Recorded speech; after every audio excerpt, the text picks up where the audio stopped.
Yeah, so I started my journey, I guess, with during my undergrad here in University of Toronto, and then after I graduated from here, I went to Stanford University to complete my medical training as well as my graduate school, and then I stayed on to do my residency and fellowship and postdoc there. So I was there for 15 years before coming back to Canada and starting my own lab, and I also have clinical duties here as well. As far as what inspires me, I think when it really comes down to it, it's the science, and I've always been interested in the science of leukemia and how we can potentially treat leukemia. So that's really one important aspect of it, and of course the other aspect of it is really trying to do something that will impact the lives of patients. And as you know, many of our leukemia patients still die from the disease, and there's a lot more room for us to do and improve on to improve the lives of patients. I think, number one, there is a fantastic leukemia research program here. And a lot of the stuff that John Dick has done here is pioneering in the field, and I felt like it would be a great opportunity for me to be part of the program and hopefully contribute to the field as well. So that was an important aspect of it. And the second part was, simply it's this is my home, and so it made sense to come back and contribute to science in Canada. I would have done my PhD first, and I think that was something that I was fairly certain about, that if I didn't get into an MD PhD program, I would have done grad school first, and that goes back to what I said earlier with my passion being in science and really sort of asking questions. I think leukemia, it's probably one of the best genetically characterized cancers out there, and I think a lot of that has to do with the fact that there's relatively easy access to the leukemia cells.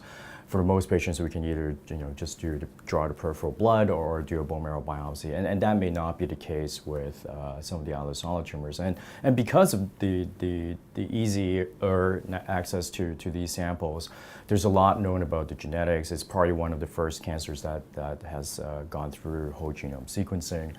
And the fact that we know so much about the underlying biology makes it very interesting as far as trying to come up with new therapies, new targeted therapies for cancers. And I think that was one of the main reasons why I was drawn into the leukemia field.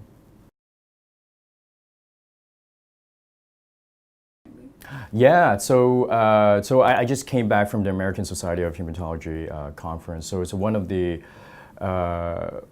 clinical trials that we discussed with some of the pharmaceutical companies was combining an IDH2 inhibitor with a BCL2 inhibitor known as venetoclax, which is a compound that I've worked on when I was a postdoc.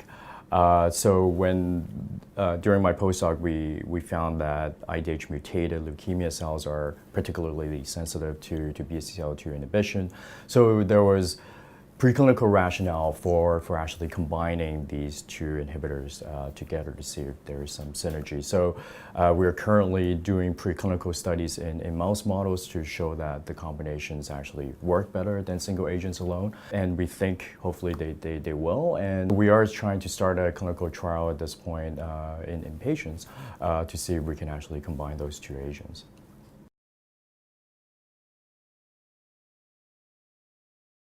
So my lab is primarily focused on the role of mitochondria and how this organelle affects cell fate decisions in leukemia stem cells and also in normal hematopoietic stem cells as well.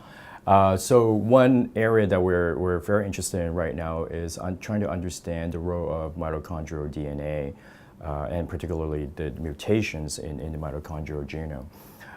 So we have done previous studies looking at doing just sequencing of the mitochondrial genome and found that about 30–40% of AML patients have acquired mutations in the mitochondrial genome.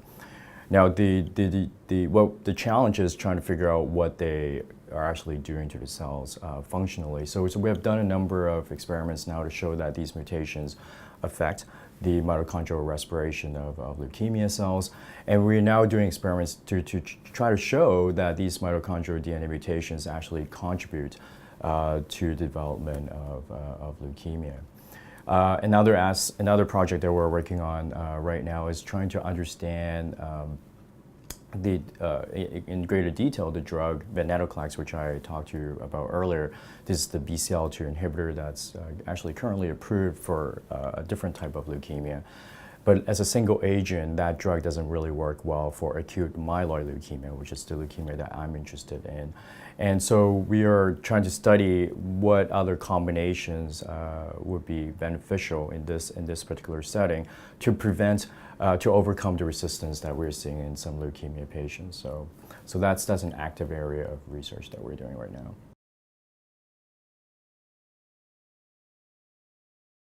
There are a number of things that we're trying to do as well. So what we know is in acute myeloid leukemia, especially in the stem cell compartment, they're highly actually dependent on mitochondrial respiration.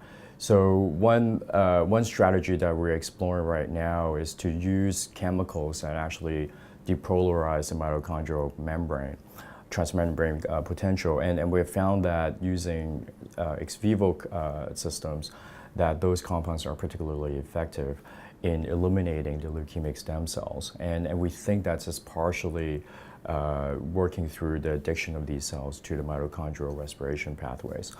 And those compounds are not easy to give to patients. However, we're working in collaboration with an investigator at Yale who has provided us with a compound that we think can be administered safely into patients and animal models to test whether this compound is actually effective in eliminating the leukemic stem cells.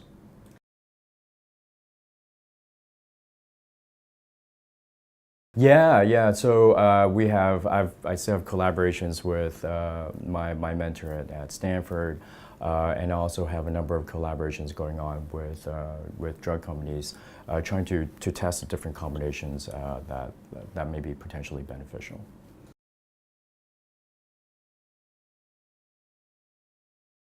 Yeah, so I think, with regards to that question, the closest, as far as the impact to actual patient care, relates to the fact that it appears that IDH mutated AMLs are more sensitive to this BCL2 inhibitor drug.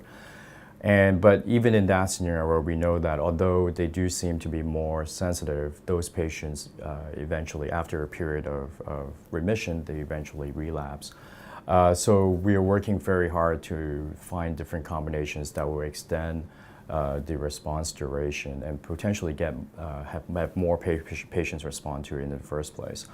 So that's, and I talked about it a little bit earlier, we're trying to combine this IDH inhibitor with venetoclax, and we think that this combination will potentially work in overcoming some of that initial resistance and the development of resistance. And those clinical trials will hopefully open soon, and a lot of that initial rationale for even doing this clinical trial stems from the initial work that I did as a postdoc looking into this synthetic lethal interaction.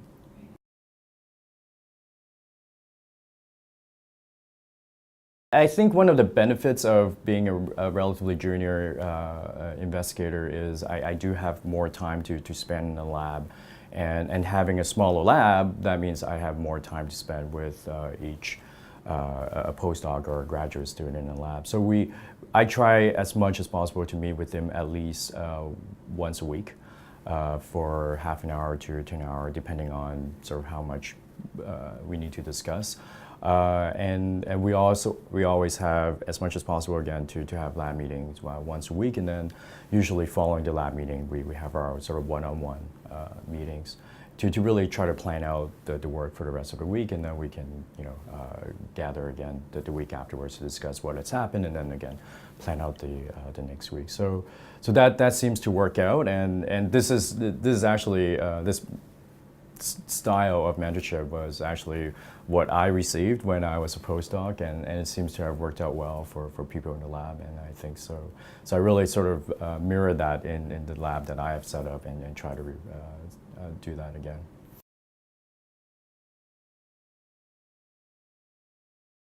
I think really that the most important aspect is just someone that's passionate about the science, and that's really, in many ways all I care about. I mean, if you're passionate about the science and genuinely interested in the science and the questions that we're asking, a lot of the other stuff will come into play. The skill set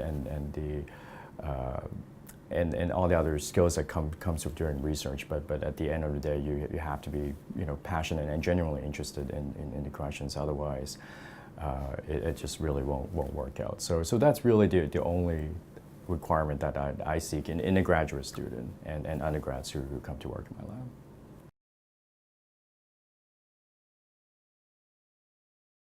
So a number of students MPP students have rotated through my lab, and so I would say in all the cases, we have designed some sort of a mini project for that rotation, and I felt that when I was going through the rotations in grad school, I felt that was the most, I wouldn't say productive, but it was the most the best way for me to actually get to know what the lab is like and how it functions, and it actually makes me more motivated to actually work hard and try to finish that sort of mini project during the short 5-week period. So I always try to sit down with the student beforehand and try to come up with, and along with the postdoc. So you're not, a grad student will never work in isolation, but it will be in conjunction with a postdoc. And in most cases it's a mini project that's related to a bigger project that the postdoc is working on. So that seems to have worked out well in the vast majority of cases.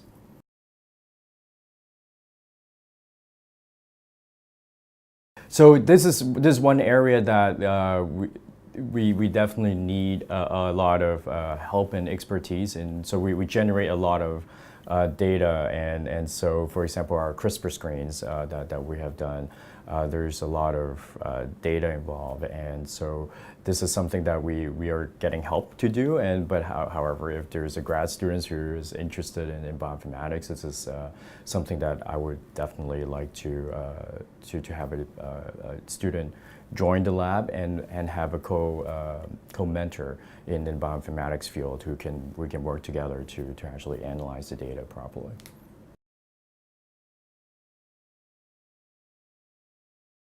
I have to say, when I really feel like I lucked out in my graduate studies in the sense that my mentor was super supportive from day one, and whenever I was down or whenever the project is not going well, I always go to my PhD supervisor, and I would say 99% of the time I come out feeling much better about what's going on.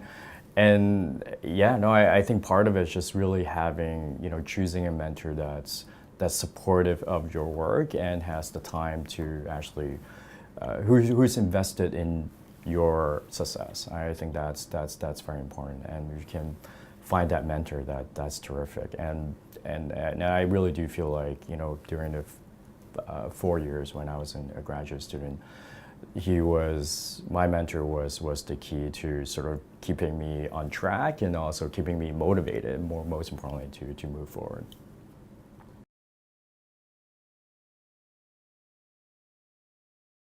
So probably, I know this is going to sound boring, but probably an engineer of some sort, and yeah, I probably something still science related, and I like many of us, I'm sure we as kids we like to take things apart and put it back together, and so if I wasn't a scientist, I probably would be playing around with different toys as well and I think being an engineer would be sort of the best way to doing that.